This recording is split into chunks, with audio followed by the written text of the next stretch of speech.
being here as part of this movement, that's really important that we bring this mindfulness and yoga to children in a way that they can understand, that they can take on board. It's not too highbrow for them. It's something that they enjoy. It's something that they, we make it fun. They don't know some of the times, the really little ones, they don't know that they're doing it. They don't know, even teenagers. Yeah, sometimes they don't know that we're actually regulating their nervous system for them. And that's the beauty. And we are talking today about creating a safe space for anxious children. Now, first and foremost, anxiety is something that is felt in the body first. Yeah, that's for all of us, isn't it? We feel it in the body first before we feel it in the mind, before we think about what it is we're anxious about. And it's often like a feeling in the tummy, might be a head, might be a racing heart. For all of us, this is something that we notice in the body first. Often before we can explain it, before we can explain what we're feeling or how we can find the language for why we're feeling the way we're feeling. And that's because it's our nervous system that is already responding to something. Okay, your nervous system is kind of like this amazing radar that's always out and scanning, scanning, danger, worries, good things. Yeah, it's always scanning and looking for things. So you might notice your shoulders tighten. You might notice your tummy, that butterfly feeling in the tummy, that uncomfortable feeling. Breath becomes shallow and your whole system starts to come into protection mode. Well, this is exactly the same for children. And we can probably go, I'm really anxious, I'm really anxious, but I don't know why. They're having these feelings, but they can't place it as anxiety or anything. They're just having these feelings. And when we understand that anxiety is a body-based experience before it is a thinking experience, we can start to support children and ourselves. Remember, this is all transferable, but we're teaching children as a modality in which we also learn ourselves. We begin to support children in a way that truly will help them start to feel safe. And it's a lot more than just saying, calm down, or you're gonna be fine, all of those things, don't worry about it. We can start to help them in a way they understand. Calm isn't something that we can just demand. Okay, you can't just go, right, feel calm. Feel calm now, calm down. Oh yeah, okay, calm down, yeah. Okay, it's not something that doesn't happen like that. It happens through the body, and it happens through the body when you feel safe. When you feel safe is when you feel calm. Okay, so when you feel safe is when you feel calm. Is this something that you can relate to? Yeah. Why anxious children don't feel safe in their bodies. And a child who is anxious is not a child that's being dramatic. They're not being difficult. They're not being hypersensitive. It's their nervous system doing exactly what it's meant to do. Okay, remember that scanning for danger, preparing for threats. It's keeping them safe. That's what the nervous system is doing. And the trouble with modern childhood these days is that they're in constant stimulation. They've got very busy schedules. I mean, how many clubs do children have these days after school? They've got social pressures going on.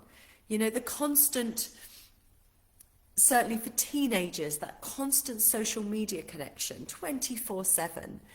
At school, they've got very, very busy, it's always like there's that pressure. There's that pressure from the government onto teachers, which of course comes down onto the children through the parents as well.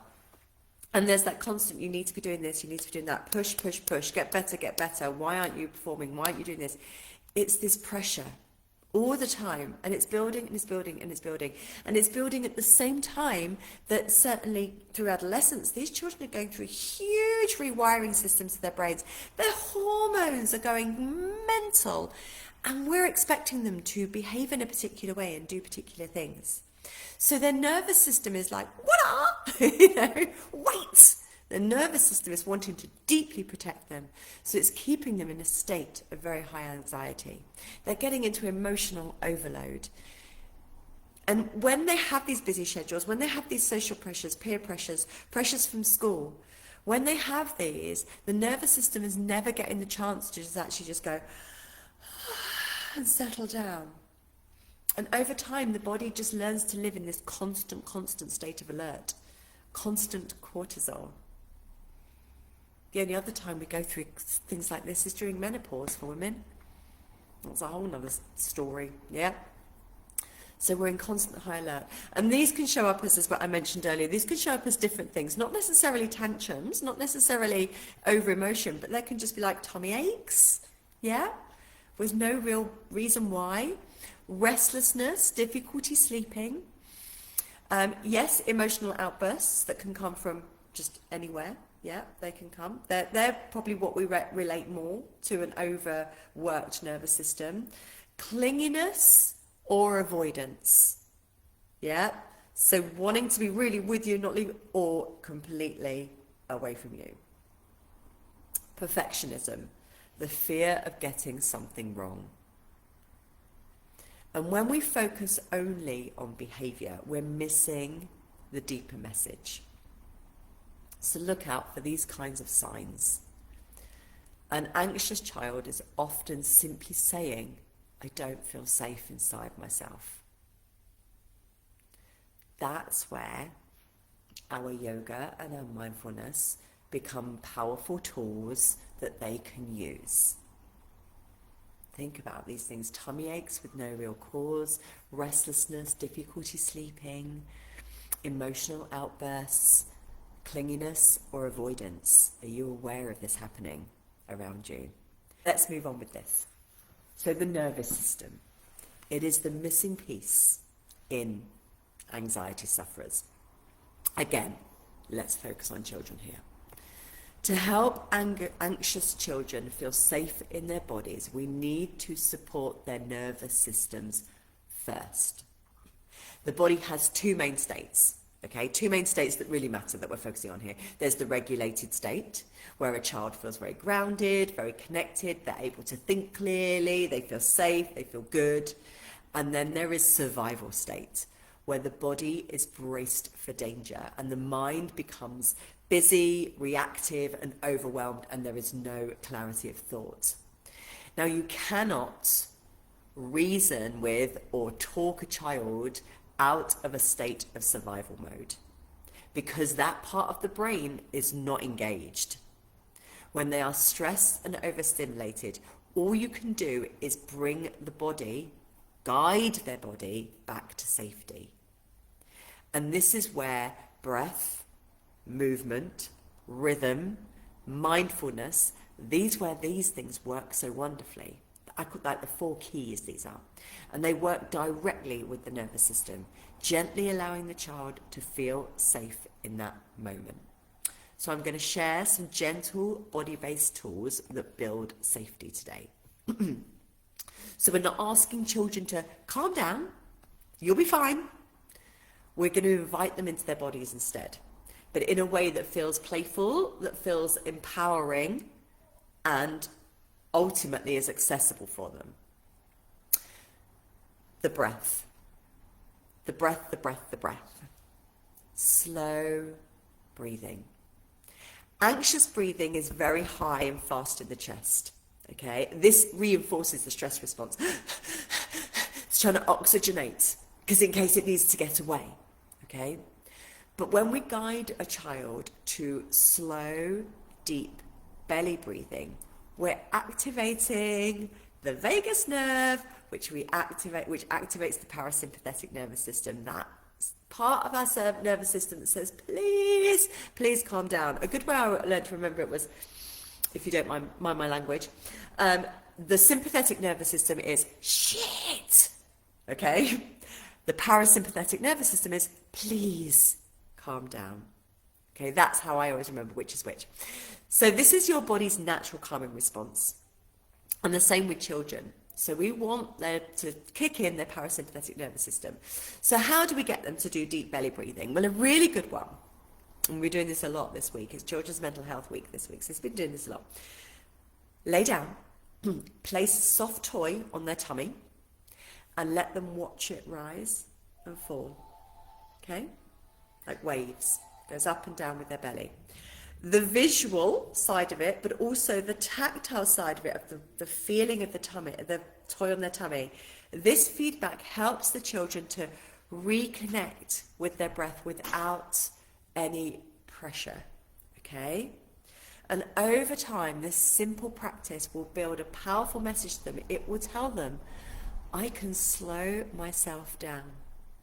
I am in control. I can slow myself down. I am in control. Okay? So, slow anchored breathing, toy on the tummy. Point number 1. And point number 2, grounding through their feet. So bringing awareness to their feet helps children to feel rooted and stable. So invite them to stand like a mountain, pressing their feet firmly into the floor. You can even imagine that there's roots growing out of the feet down into the earth. Ask them to notice the strength in their legs and the steadiness in their body. And this kind of embodied awareness builds that feeling of safety inside. It moves attention away from all of those racing thoughts and back into physical presence. Then, next one, number 3, cross-lateral movement for regulation. Sounds a little bit highbrow, doesn't it? But hey, it's not that tricky. Movements that cross the midline of the body, so such as slow marching. So you're moving opposite arm and leg. Tapping opposite hand to knee. Yeah? Gentle crawling.